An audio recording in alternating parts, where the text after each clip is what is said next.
안녕하세요. 경기대학교 박물관 학예팀장 배대호입니다. 우리 박물관은 매년 소장 미나로 특별전을 개최하고 있습니다. 2020년에는 호랑이를 소재로 제말하니 온 호랑이를 준비했습니다.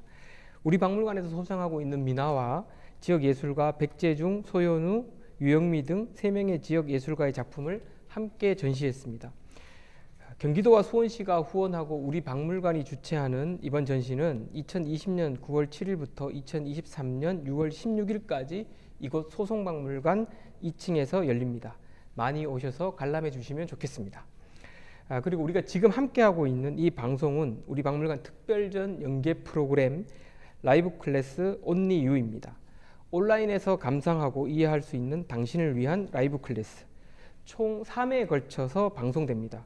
각 분야의 최고 전문가라고 할 수 있는 분들을 모셨습니다.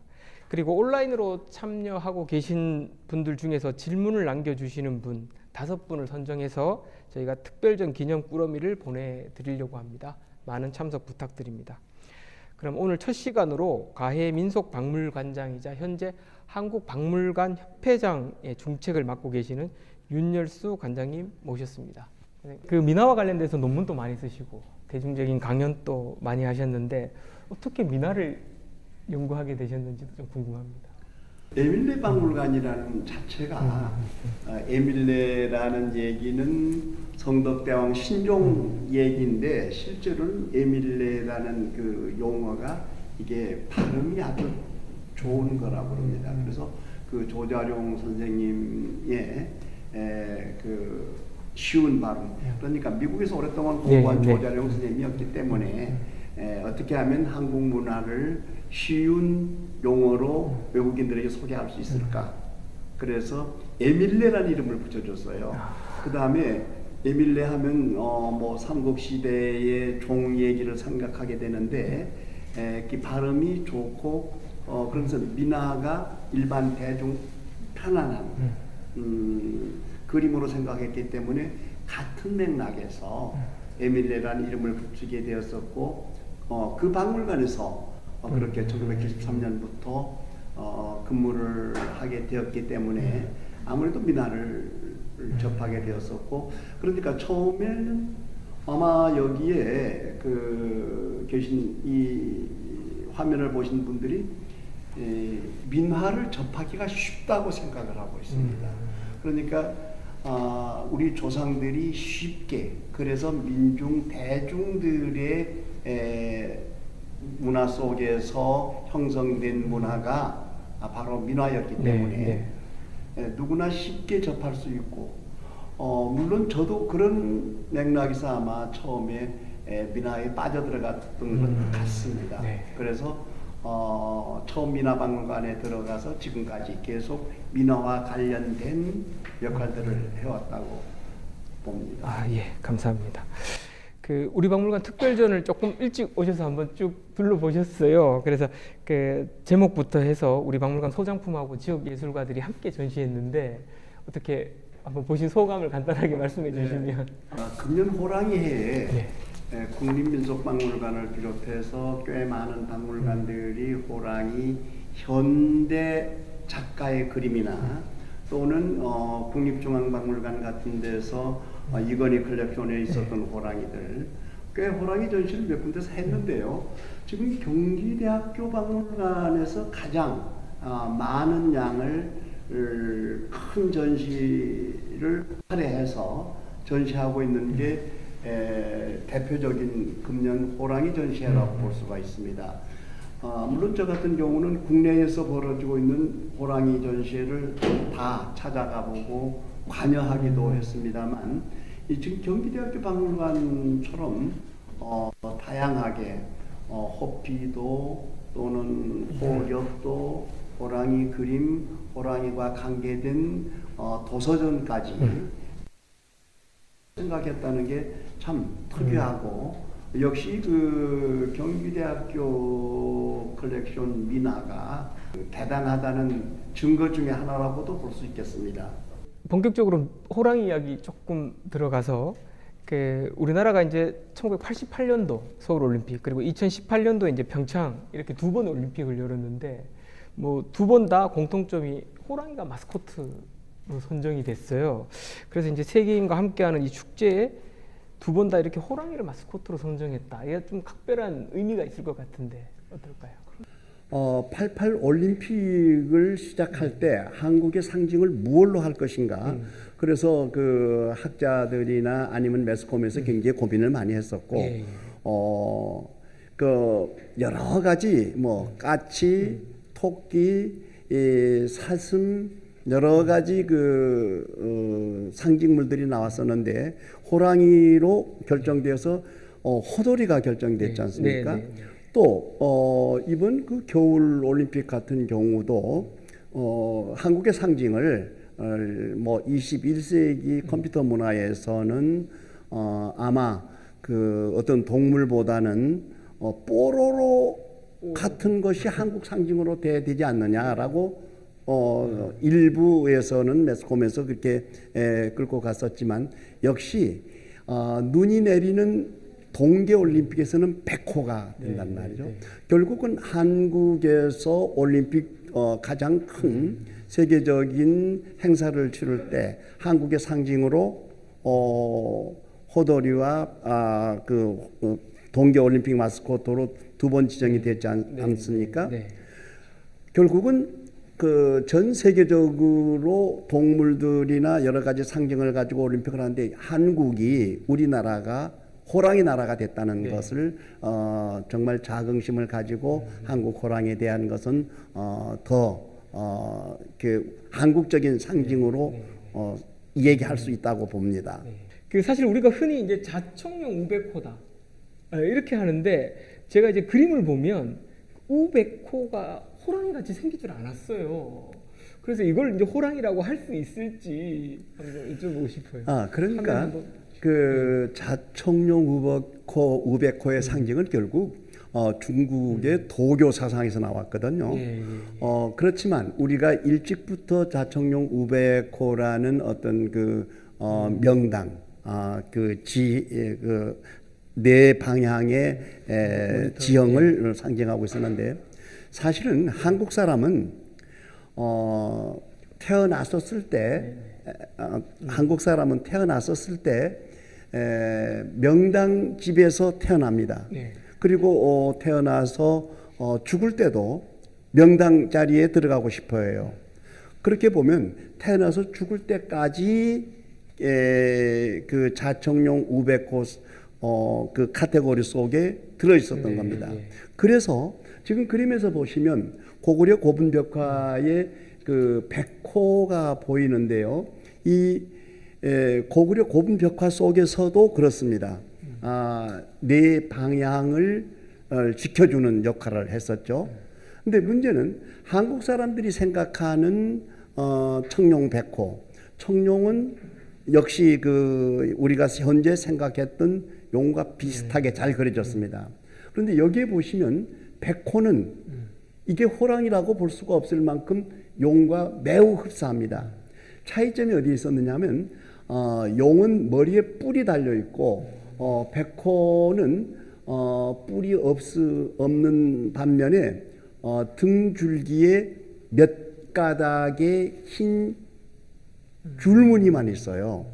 용은 그 줄무늬 부분에 비늘을 그려놨습니다.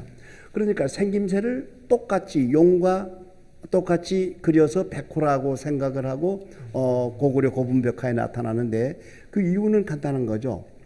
역시 그 용은 하늘과 땅, 물, 그 다음에 아주 전지전능한 그 힘을 가진 동물이라고 생각을 했거든요. 그렇다면 백호도 마찬가지로 용만큼 위대한 신령스러운 위엄을 나타내기 위해서 아마 고구려 고분벽화에서 그 청룡 백호를 꼭 용처럼 그렸던 거라고 생각을 하고 있습니다. 그렇게 용과 비슷한 모양으로 호랑이를 그리다가 지금처럼 호랑이의 모습이 나타나기 시작한 건 언제부터라고 할 수 있을까요? 이건 아마 우리 그 문화 속에 그림이 나타나는 것은 역시 그 암각화에 나타나는 것이 가장 빠르죠. 그 다음에 고구려 고분벽화에서 저렇게 나타났다가 실제로 지금 민화 속에 등장되는 호랑이처럼 보이기 시작했던 것은 이게 아마 원주 동하리라는 곳에서 고속도로를 만들다가 그 돌로 만들어진 고분 하나가 나왔는데 거기에 보이는 호랑이는 지금 우리 민화 속에서 보이는 줄무늬 참호랑이 이 형상이 완벽하게 나타나기 시작을 해요. 그래서 그림 속에 나타나는 호랑이 그림으로서는 가장 이른 시기에 그려진 그림으로 볼 수가 있습니다. 네. 혹시 그 다음 사진 한번 볼까요? 얘는 백호. 이런 백호들은 우리나라에 남아있는 호랑이 그림 속에서 실제 한국에는 백호가 살지 않습니다. 지금은 그 동물원에 백호를 구경할 수가 있었는데 역사적인 기록에서 보면 자청룡 우백호의 명당에 관한 그 방향에 관한 설정은 일찍부터 잘 되어 있고 너무 깊게 믿고 왔었지만 백호는 그렇게 많이 나타나질 않아요. 그러다가 조선시대 후기 사찰벽화에 많이 등장을 하게 되는데 결국은 사찰벽화 속에서 백호의 역할은 불법 수호 차원에서 그려진 거거든요. 그런데 조금 전에 청룡 백호 얘기했을 때 백호를 청룡처럼 신령스러운 동물로 생각을 했기 때문에 용처럼 그렸다고 했습니다. 그렇다면 그 백호는 우리 문화 속에 사실은 그 DNA를 조사를 해보면 약 20만 분의 1 확률이 있다고 그래요. 백호가 타인할 수 있다는 것은. 그래서 조선시대 기록을 보면 숙종 때 딱 한 번밖에 안 나와요. 그러니까 그렇게 많은 호랑이가 한국에 존재하고 있었다. 그래서 한국이 호랑이 나라로 되었다. 그렇지만 백호가 실제 있었느냐는 그게 정확하지 않습니다. 그래서 중국에서 그 백호 그러니까 중국의 사신들이 갔었을 때 그 백호피를 요청을 했었는데 그래서 백호피를 전국 방을 내렸지만 백호피를 찾지를 못해요. 그래서 1년 지나고 2년까지 지나서 3년 후에는 확실하게 장기를 뭐라고 올리냐면 조선에는 백호가 살지 않는다. 그래서 중국에서도 백호라는 것이 존재하지 않는 상상의 동물이라는 것을 알게 되지요. 조선시대 왕릉에 보면 이렇게 호석 같은 것 중에서도 사실 제가 제 눈에는 호랑이로 잘 보이진 않긴 하는데 호석이 좀 있다고 저는 알고 있는데 어떤 게 있는지 소개를 한번. 아니 그건 너무 이렇게 유명한 거 아닙니까? 이태조능에서부터 고종능까지 모든 52개 능에는 양석과 호석이 있죠. 양석은 다산과 평화를 상징했었고 호석은 역시 지키는. 그러니까 고구려 고분벽화에서 사신도 그 다음에 신라 때 그 능을 보면은 12지신이 서 있었고 고려 시대 정도 들어오면은 호석이 나타나기 시작해요. 아마 그 대표적인 게 강화 가능에 있는 고려 시대 능이고 지금 보이시는 이 그림은 여주 영릉에 세종대왕릉에 있는 호랑인데요. 그래서 그 고구려 때 또는 12지의 고려 시대에 나타났던 호랑이보다 조선 시대에 들어와서는 이렇게 완벽한 호랑이 형태로 나타났는데 이 호랑이 자세히 보시면 분명히 뒤에 왕릉이 있었고 왕릉을 지켜야 할 무서운 호랑이야 되거든요. 그런데 이 호랑이는 무섭지 않습니다. 자세히 보시면 눈이 왕방울 눈이에요. 그 다음에 코도 아주 메부리 코처럼 큼직하게 만들었고 제일 핵심은 지금 호랑이의 입이 귀에 걸렸어요. 저 호랑이 웃는 호랑이입니다. 이 왕릉을 지키는 호랑이가 무서운 사나운 호랑이가 아니라 웃는 호랑이라는 거죠. 그래서 제 생각엔 이태조능에서부터 고종능까지 우리나라의 모든 능에는 호석이 있기 때문에 그 호석들 얼굴들만 뽑아서 사진을 전시를 한다면 조선시대 호랑이 변천사를 한눈에 볼 수 있는. 문제는 왕릉에 있는 호랑이들이 지금 보시는 헌인능 호랑인데요. 호랑이가 마치 이렇게 막 안경을 쓴 형태로 보인다든가 실제로 웃고 있는 상이지 저 호랑이가 무서운 사나운 호랑이로 보기는 어렵잖아요. 저건 웃고 있는 호랑이입니다. 실제 상을 들여다보면 웃고 있었어요. 그게 우리 민족성이라고 생각합니다. 왜 한국 사람들만, 그래서 아까 제가 전 세계 호랑이를 이렇게 찾아보고 조사해 볼 필요가 있다는 얘기는 중국 호랑이 절대 웃지 않아요. 그 다음에 동남아 호랑이도 대부분 이렇게 사나운 쪽으로 그리고 있습니다. 유독 한국에서만 특히 민화 속에 조선시대 후기에 해학적인 약간 뭐 바보 같은 그런 표현을 쓰고 있는데 그 얘기는 조선시대 후기 민화뿐 아니라 지금 보여드린 왕릉 이태조능에서부터 모든 능의 호랑이 얼굴을 조사를 해서 데이터를 내보면 전부 웃고 있었다. 민화의 어떤 성격 자체가 행복한, 편안한, 즐거운, 장수하는 그런 상징으로서 연결시킬 수가 있다고 볼 수가 있겠죠. 그럼 이제 호랑이가 웃는다.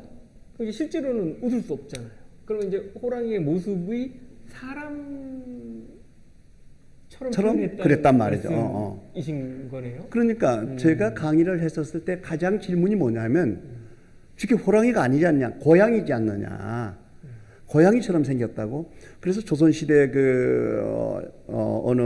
조선시대 후기에 어느 선교사가 그림을 사가면서 고양이 그림을 사갔다고 적었어요. 근데 고양이 그림이 아니었습니다. 결국은 왕릉에서 웃는 얼굴들을 보았고 특히 지금 경기대학교 박물관의 호랑이들이 이렇게 쭉 진열되어 있는데 그 호랑이 자세히 보세요. 자세히 보시면 다 그 웃음을 띤 호랑이로 읽을 것이냐, 사나운 호랑이로 읽을 것이냐, 사실은 웃음을 띤 호랑이로 보는 게 맞습니다. 역시 왕릉 석호에서 그 데이터를 증명을 했던 것이고 결국은 그런 것이 조선시대 후기의 민중들에 의해서 호랑이를 그리면서 사람의 표정으로 바뀌는 거죠. 그것은 호랑이가 문제는 그 기본적인 것을 생각해 보면 호랑이는 양면성을 가지고 있죠. 사람도 잡아먹고 짐승을 잡아가고 가장 무서운 우리 문화 속에서 귀신보다 더 무서운 것이 호랑이거든요. 그런데 호랑이를 왜 사람처럼 그렸느냐? 왜 사람처럼 그렸느냐? 이런 것은 어떤 그 하루아침에 그런 게 아니라 그야말로 역사적으로 이런 것들을 데이터를 내서 찾아보면 충분하게 편안한 그림으로 표현하기 위해서 무서운 동물원 호랑이가 아닌 민화 호랑이처럼 인간에 가까운 웃음을 띤 호랑이로 변해왔다고 생각할 수가 있습니다. 이제 얼굴 말고도 마치 호랑이가 자연 속에 있는 모습이 아닌, 그러니까 이제 뭐 행동을 하거나 또는 사람과의 관계 속에서도 보면 사람들이 인식하고 있는 모습이 굉장히 이렇게 좀 가까이 보고 있는 것 같아요. 예를 들어서 지금 화면 나오는 거 보면 저렇게 이제 거꾸로 매달아서 소나무에 이렇게 걸어두기도 하거든요. 그러니까 전 세계적으로 호랑이가 담배 피우는 나라는 우리나라밖에 없어요. 호랑이가 어떻게 담배를 피웁니까? 그런데 우리 문화 속에는 호랑이 담배 피우는 그림이 꽤 나와요. 그리고 호랑이가 말을 잘 안 들으면 까꿀로 달아매서 벌을 주는 그림이거든요. 이게 지금 벌 받고 있는 그림이에요. 아마 저 그림에서 얼굴을 클로즈업 시키면은 호랑이가 까꿀로 매달려가지고 굉장히 괴로워하는 표정을 짓고 있습니다. 지금 관장님, 지금 나가는 건 우리 박물관에 있는 호렵도 중에 그 사냥을 당한 애를 거꾸로 매달았어요. 그렇군요. 소나무에다가 달아냈죠. 그러니까 지금 이 박물관에 소장되어 있는 저 호랑이는 호랑이를 잡았어요. 네, 네, 잡았습니다. 잡아서 까꿀로 달아, 그러니까 노루나 사슴을 까꿀로 달아매는 것처럼 달아매놨는데 실제로 그 조금 전에 보셨던 해남 대흥사에 남아있는 벽화 속에서는 실제 호랑이를 까꿀로 달아매놨거든요. 그리고 전라남도 쪽에 그 고흥 쪽에 가서 이 그림을 보면 호랑이를 까꿀로 내동댕이 치는 그림도 나타나요. 그다음 그림 한번 보여주실래요? 그래서 그런 것들은 우리 문화 속에만 나타나는데 물론 바로 저런 그림들이죠. 그래서 호랑이를 까꿀로 이렇게 내동댕이 치는 그림인데 역시 호랑이가 굉장히 그 괴로워하는 그렇지만 스님은 아주 재밌게 웃고 있습니다. 문제는 여러 가지로 생각해 볼 수가 있어요. 불교의 부처님의 능력, 불력, 힘. 그래서 불교에서 뭐 용도 붙잡아다가 뭐 뭔가 벽사적으로 불법 수호 차원으로 사용을 했거나 또는 이렇게 호랑이를 불법을 어겼기 때문에 말을 잘 듣지 않는다고 까꿀로 달아매는. 근데 문제는 그런 내용이 단순한 그림에만 나타나는 게 아니고 실제 전라남도에서 풍속사를 조사해 놓은 기록들을 찾아보면 그 얘기가 나와요. 호랑이를 까꿀로 달아맬 수밖에 없는 그래서 스님이 크게 벌을 주는 그런 옛날 그 설화 속에 그런 얘기들이 나옵니다. 그런 얘기들을 그대로 표현해서 그렸기 때문에 아무튼 문제는 이 백호라는 것 종교와 관계되어 있었고 특히 호랑이나 용 그 어마무시한 힘을 가진 동물들을 불법의 불력을 통해서 까꿀로 달아맨다든가 내동댕이 친다든가 뭐 이렇게 말처럼 이렇게 타고 달린다든가 이런 그림들이 보이는 게 역시 그 불교 문화와 우리 문화 민중 문화에 습합된 내용 속에서 나타나는 전 세계 어디서도 볼 수 없는 그림이 우리 민화 속에 등장된단 말이죠. 혹시 큰 고양이 아니고 호랑이 맞을까요? 그러니까 호랑이가 원래 이제 우리 문화 속에서는 대문에 용호를 붙이지 않습니까? 원래는 그림을 붙였던 거거든요. 그런데 운보 김기창 선생이 수집했던 호랑이 한 마리, 호랑이 그림 하나는 민화 호랑이는 호랑이가 안경을 쓰고 있었어요. 아니 이게 어떻게 호랑이가 안경을 쓰느냐? 그래서 일본의 그 그림이 건너가고 그걸 일본에 소개했을 때 일본 사람들은 이 그림 가짜다. 이게 잘못됐다. 아닙니다. 한국 사람들의 상상력. 호랑이는 대문에서 용은 오복을 집안에 불러들이는 역할을 했고 호랑이는 대문에서 뭔가 지켜주고 막아주는 역할을 벽사적인 부적적인 역할을 했단 말이죠. 절집에 가면 또 호랑이 그림이 꽤 많더라고요. 그래서 오늘 저희가 이제 준비한 사진들이 좀 있는데 그 사례를 한번 보면서 그 호랑이에 대해서 좀 설명을 해주시면 좋을 것 같아요. 네, 보시죠. 사진 한번 띄워가 주실래요? 네. 네.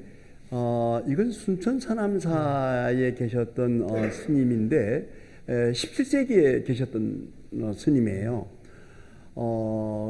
그 호랑이 두 마리를 길러서 같은 식구처럼 생활을 했다는 기록이 그 빨간 판에 기록이 되어 있었습니다.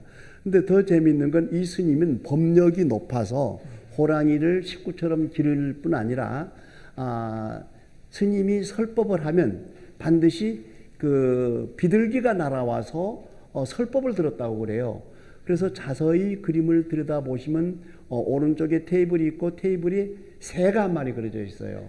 그래서 이 스님은 법력이 그만큼 높았다.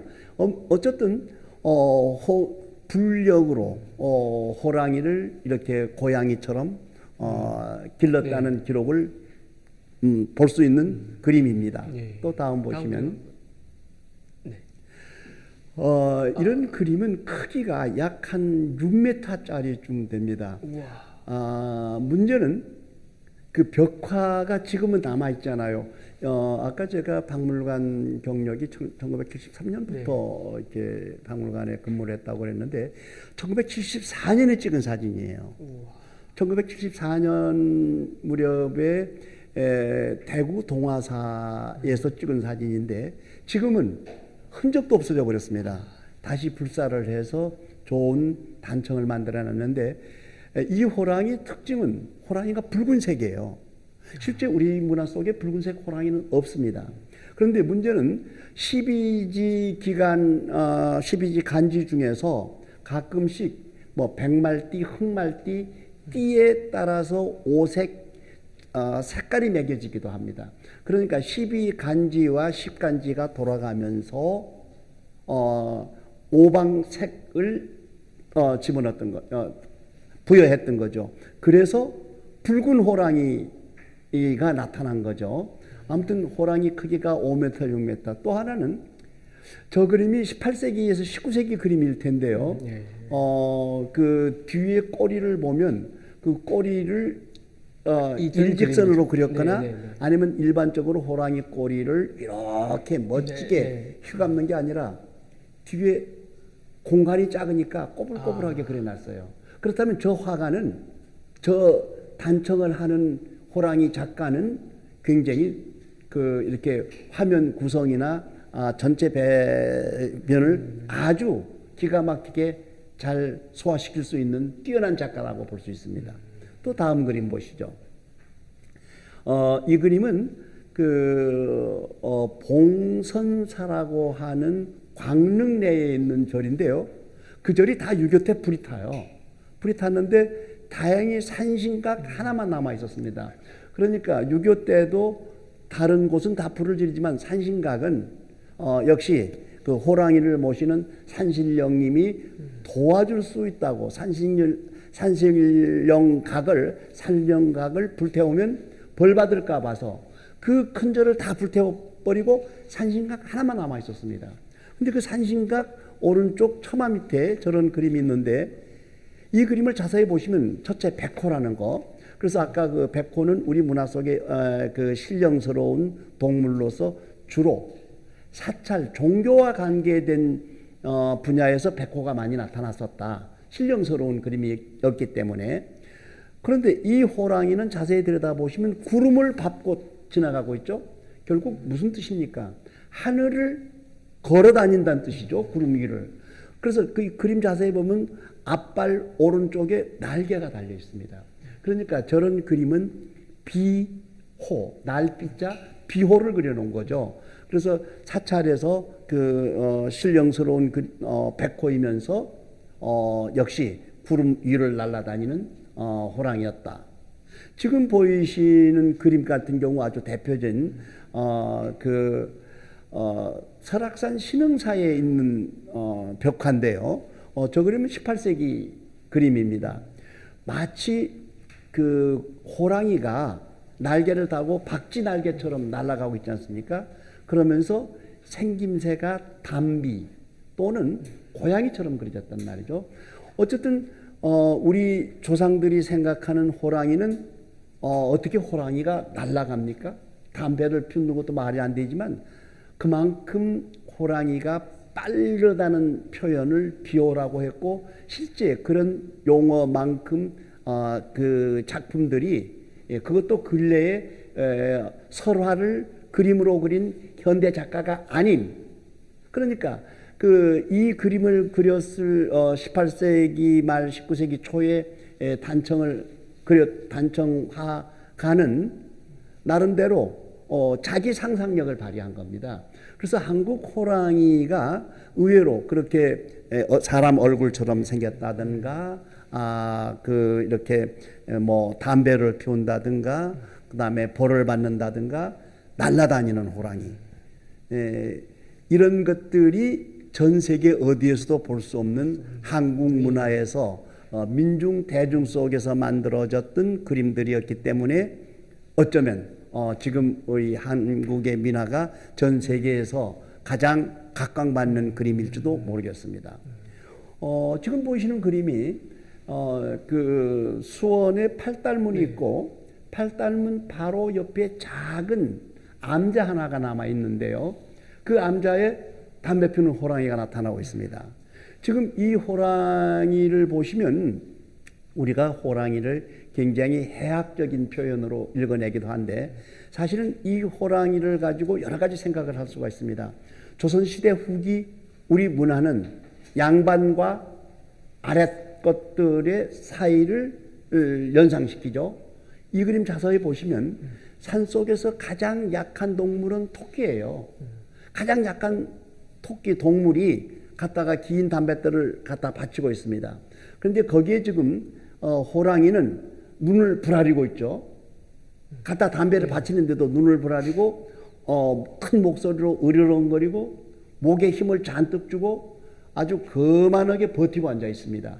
결국은 양반에게 아랫사람들이 갖다 바쳐도 으르렁거리고 뭔가 그 힘없는 약자를 그냥 억누른 조선시대 후기 사회를 모방한 그림. 자, 그렇다면 이 작가가 현대의 어떤 그런 사회문화적인 것을 연구했던 사람이냐? 아니죠. 그냥 우연히 무의식 속에 그려놓은 단청이란 말이죠. 그렇지만 그것을 현대 문화에서 읽어내다가 보면은 야, 이건 조선시대의 어떤 그 사회문화를 완벽하게 표현했다고 읽을 수가 있겠죠. 지금 보이시는 그림 같은 경우도 이 그림은 자세히 보시면 머리가 이렇게 뾰족하게 길게 올라가 있었습니다.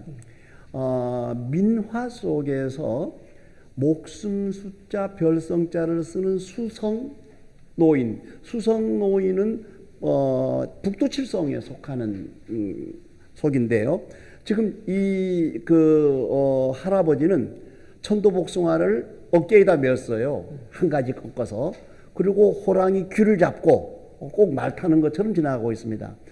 그런데 문제는 호랑이 표정을 자세히 들여다보시면은 야, 저렇게 뭐 순수하게 말 잘 듣는 어떤 동물처럼 표현을 하고 있죠.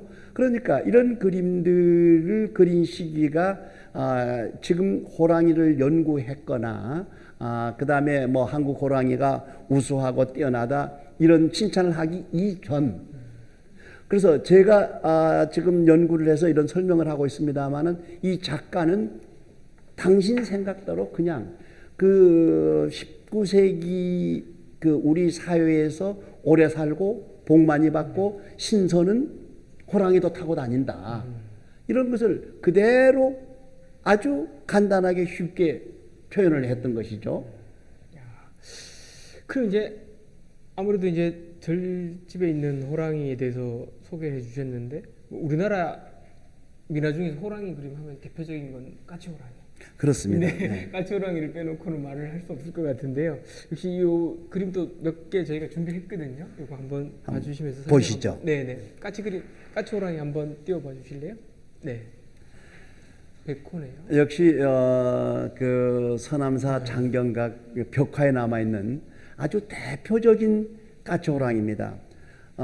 그래서 그 까치가 약간 그 나무가 튀어나온 쪽에서 지금 한 마리 있는데 문제는 까치가 뭐라고 그 이렇게 호랑이를 향해서 뒤적이고 있습니다. 문제는 호랑이 표정을 자세히 들여다보시면 약간 화가 난 약간 약이 오른 그런 표정이거든요.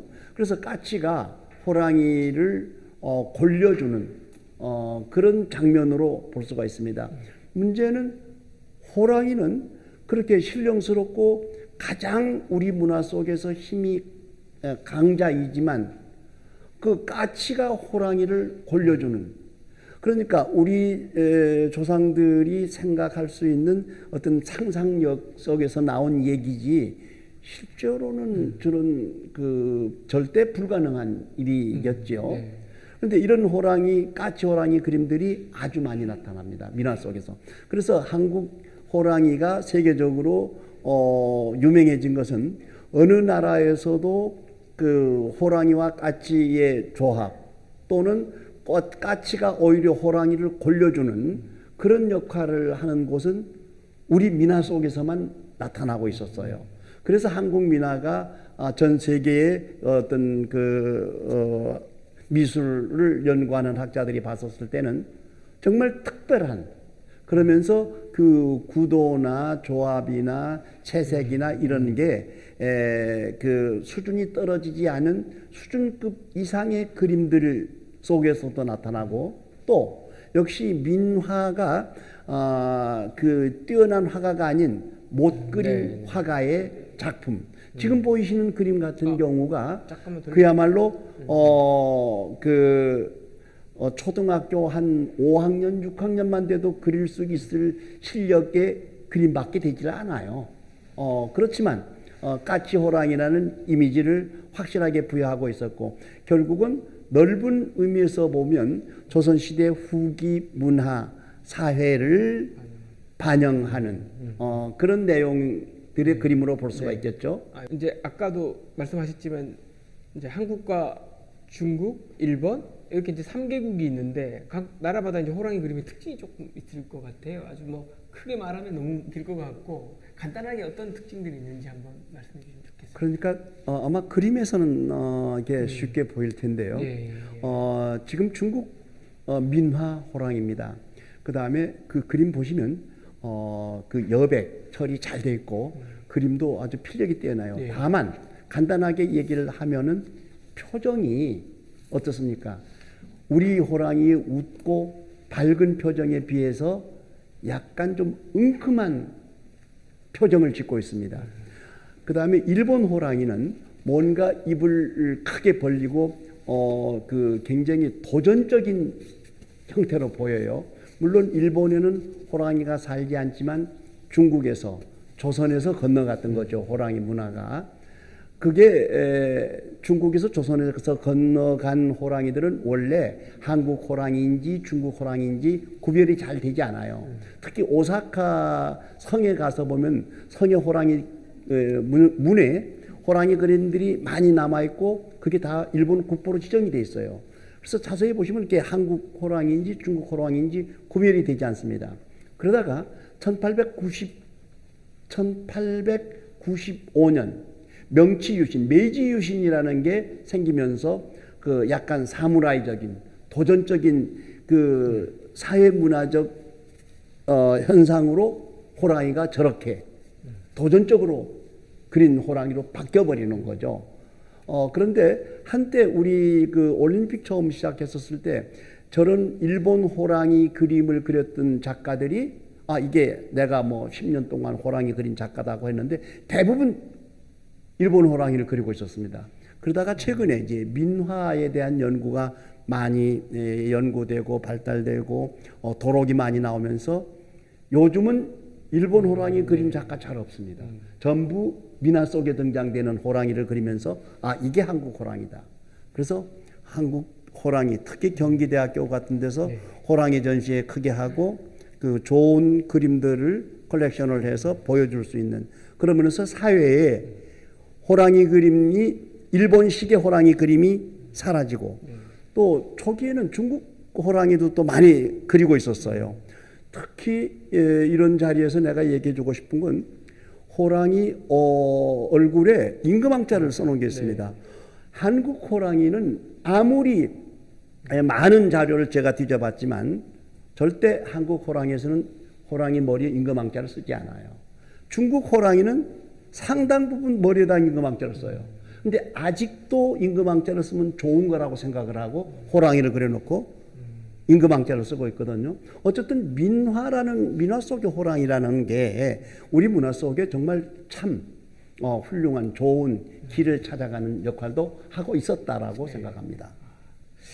그 오늘 관장님께서 조금 일찍 오셔가지고 우리 전시장 쭉 둘러보시고 가장 그 인상 깊은 작품 하나를 꼽아서 소개를 해달라고 말씀을 드렸더니 이제 요 작품을 이렇게 두 개를 선정을 하셨어요.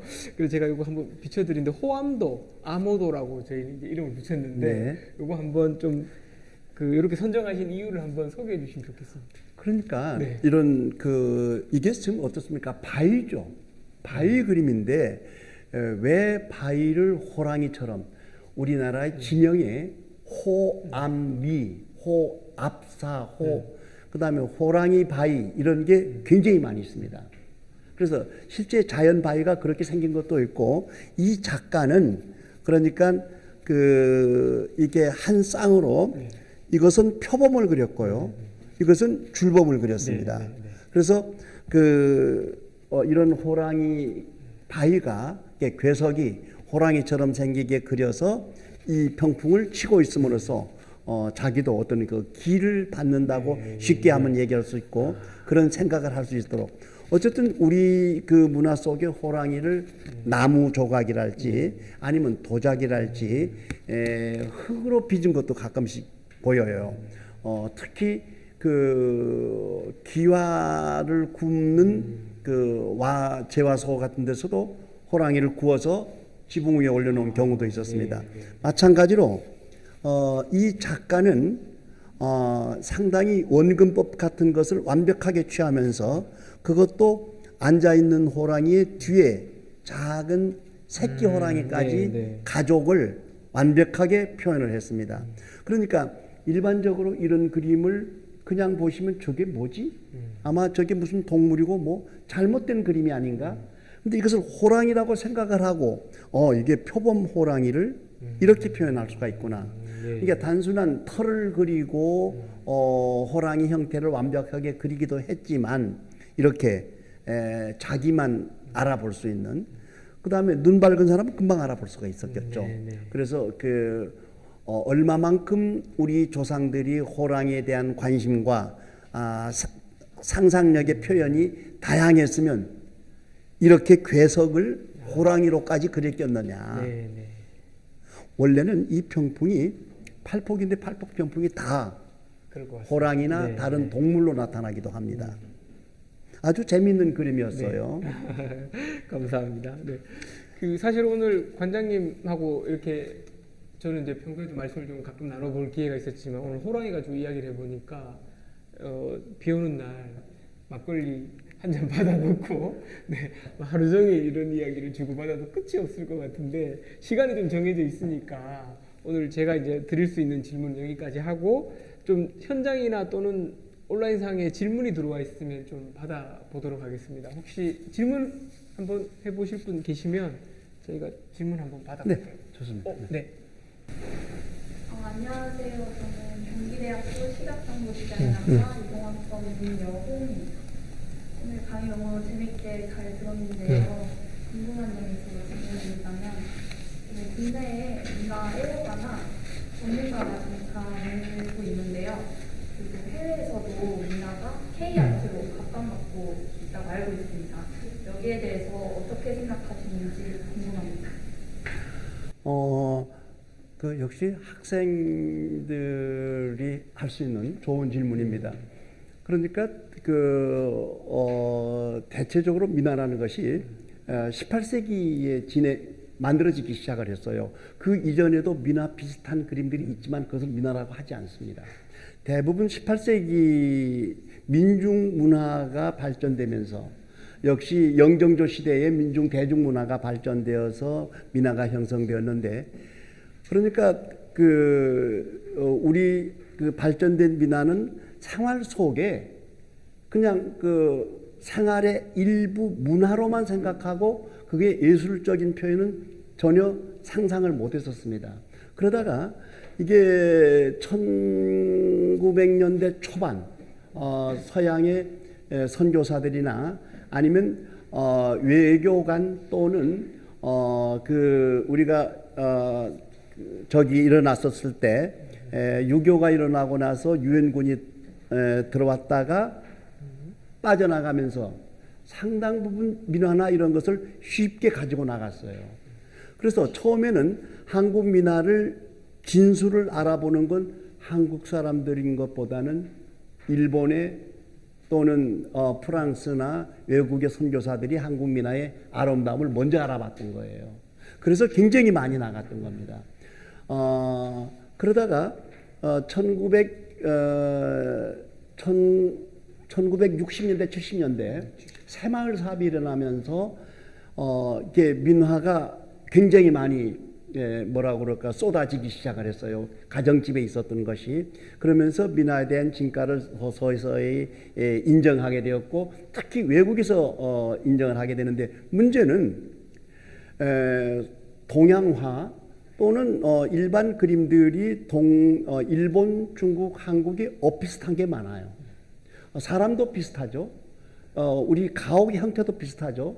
그림도 비슷한 게 많았었는데 그 가운데 유독 민화만 중국이나 일본 그림과는 완벽하게 다른 그야말로 순수한 민족성을 읽을 수 있는 그림으로 평가가 되기 시작을 했어요. 그러면서 지금은 전 세계 박물관에 민화가 없는 박물관은 유명한 박물관이 아니라고 할 만큼 모든 전 세계 유명한 박물관에 한국 민화들이 다 소장되어 있었고 특히 근래에 한국 문화의 진수가 뭐냐, 한국 문화의 꽃이 무엇인가를 얘기했었을 때 민중 대중문화 속에서 피어난 민화가 가장 한국적인 그림이다. 그래서 예를 들어서 다른 것은 중국의 영향을 받거나 그랬지만 이 민화만은 순수한 조금 전에 호랑이가 웃고 있는 걸 봤죠. 그런 그림들이 이제 전 세계에 알려지기 시작하면서 전 세계의 박물관 미술관들이 민화를 주목하게 되었죠.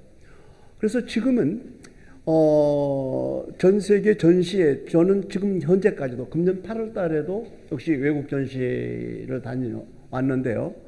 얼마 전까지만 해도 한국의 서예, 한국의 동양화, 한국의 사람들이 그린 서양화 전시회가 대부분 외국에 나가서 전시하는 경우인데 요즘은 제가 보기엔 90% 이상이 민화 작가들이에요. 그만큼 전 세계에서 한국 민화를 사랑한다, 좋아한다, 편안하게 좋은 그림으로 인정을 했다. 그런 내용으로 보면 앞으로 한국 민화가 전 세계 어디서도 인정을 받고 가장 한국적인 그림으로 자리매김할 수 있다고 생각을 합니다. 네, 감사합니다. 고맙습니다. 네, 다음 주 수요일 28일 오후 5시에는 호랑이 이야기로 변하다는 시간을 갖도록 하겠습니다. 다음 주 수요일에 많이 좀 찾아주시고요. 오늘 선생님 너무 감사드리고 또 건강하시고 다음 또 좋은 기회에 뵙도록 하겠습니다. 네, 고맙습니다. 수고하셨습니다. 네, 감사합니다. 고생하셨습니다.